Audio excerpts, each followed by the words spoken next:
Good Tuesday afternoon, and I'm doing what I said I was going to do. I'm not doing any more physical labor today, and I'm resting myself to go back to work tomorrow, and then we're only going to have the weekends to finish getting moved. And boy, do we still have a lot of ways to go, even though we're exhausted and we work so hard. I don't even have the video on myself today because due to the massive sweating that I did the last 2 and 3 days, with all the creams and things I have to have on my face, keep from getting burnt to a crisp because I'm like shade of vanilla pudding, has make my face all break out, and I'm self-conscious about it. So far I haven't been picked up on copyright for YouTube, the music in the background of my videos. The reason I'm wanting to play this one, this is an album called Queer by Thompson Twins, is that album that I had never heard until like 2 years ago, even though it came into place in 1991, 2, 3, something like that, is why I wrote the characters for the original version of Thrice. Now, the plot came from Black Mirror, but the characters came from this album. Don't ask me how to explain how my mind works.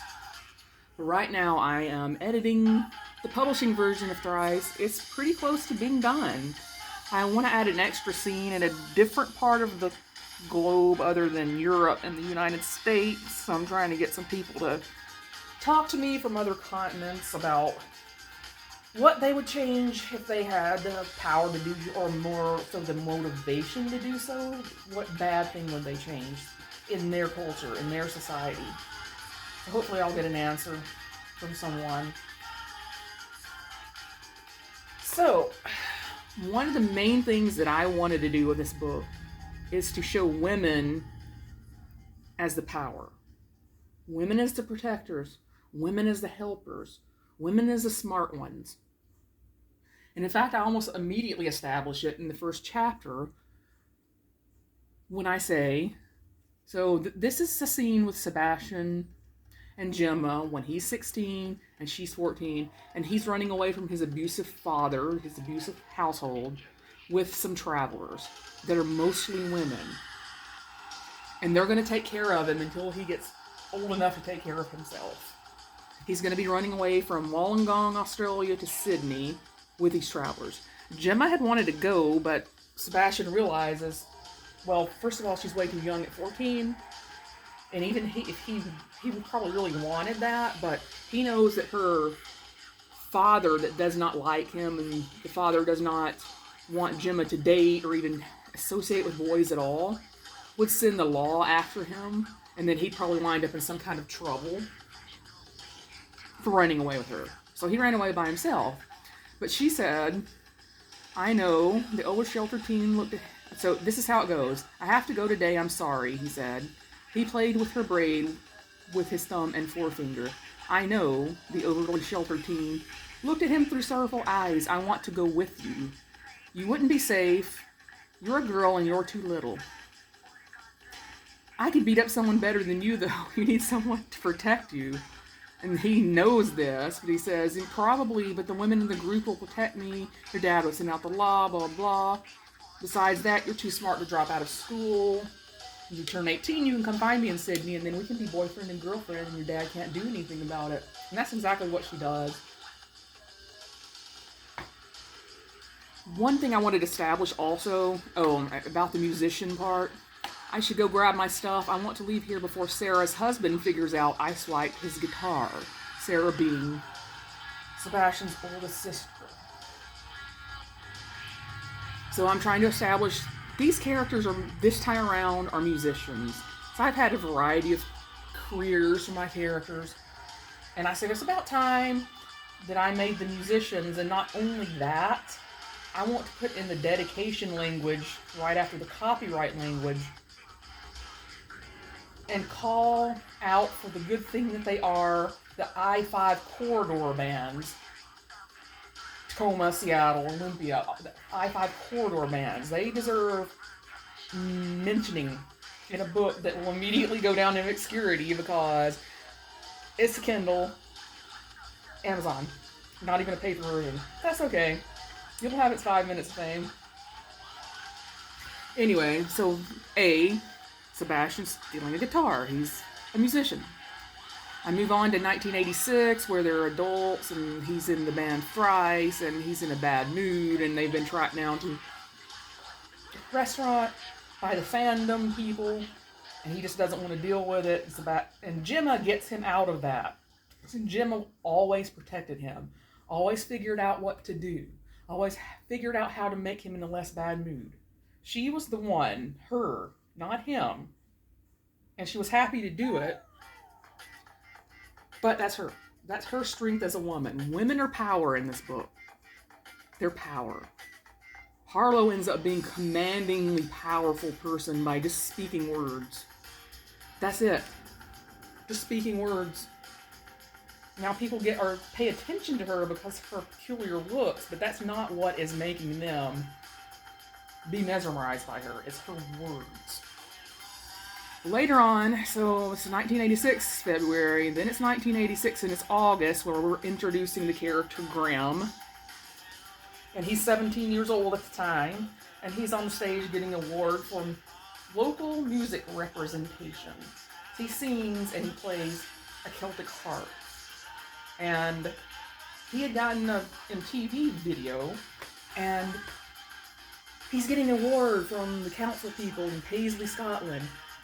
They're all proud of him, and he gets up on the stage of this music festival where he's getting the award, and these two drunk bullies that are like 24 or 25 years old bully him really badly, tell him something very terrible, and throw something at him. It makes him flee the stage, and in his mind, forever, ever, ever, only doing music in his personal life, and never in front of people again, because that traumatized him. But little did he know that wasn't true. The rest of his life, no, turned out not to be true, but I don't want to reveal too much of the story. Then I move on to 1986 of December, and this is Harlow playing her Casio keyboard. And she was like, I don't like the word savant, but I'll just use it. She picked up the piano just like that.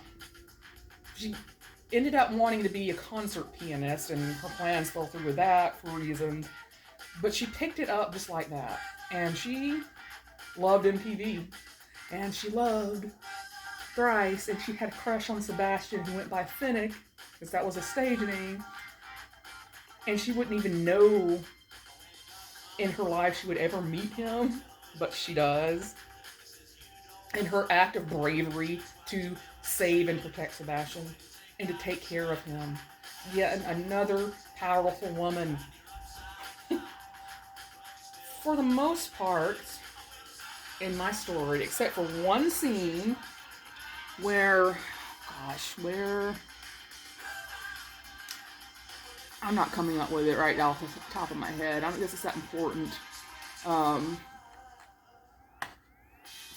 Somewhere in Germany, it's a major city, and it's an urban city. I can't think of which one I picked. Where this guy's a bartender, and he's watched one of Harlow's videos, and he's really haunted by it, and he becomes really hyper vigilant, and he sees this bar patron, male, slipping something into another bar patron's drink, female, and he has the other patrons hold him there, the police can come. He doesn't like that, and that pissed him off. But with the exception of that one male character that steps in to intervene, most of the rest of the interviewers and the savers and the protectors are the women characters. Because you know what? You know how that whole thing about the bear and all of that you've been hearing lately? Women would pick the bear, women going off dating apps, whoa, and the guys are like, oh, well, I guess we're not going to protect you anymore. Protect us from whom? Other men? And when do men protect anybody? I never in my life have had a man, except maybe my father pulling me out from running across the street in front of a car, or my brother, telling some guy to leave me alone because I had too much to drink and to leave me alone. I don't want to go sleep with him. Other than that, I've never had any men protect me from shit. You know who the protectors are? The women. The women. Look at that poor fellow from, which this was kind of scary because that poor drummer from Def Leppard, that time he got attacked, like shoved on the ground and beaten in the back of the head. And he's like 135 pounds, like Sebastian is. He's like, is disabled because he only has one arm. And this woman went after the attacker. It wasn't the other guys didn't do anything. It was a woman going after the attacker. And when I say that's scary, it's because I literally had started writing the publishing version of Thrice, where Sebastian gets attacked by another man, and 2 weeks later, Rick Allen from Def Leppard gets attacked by a man. I'm like, I need to quit writing the future. So many things I write come true. And I know by even saying that, that's ridiculous. You know, what I'm doing is being satirical. So I'm just taking the world for what it is and amplifying it so it can be more in people's face. But stuff like this actually happens. I don't predict the future. Anyway, I hope everybody has a good day.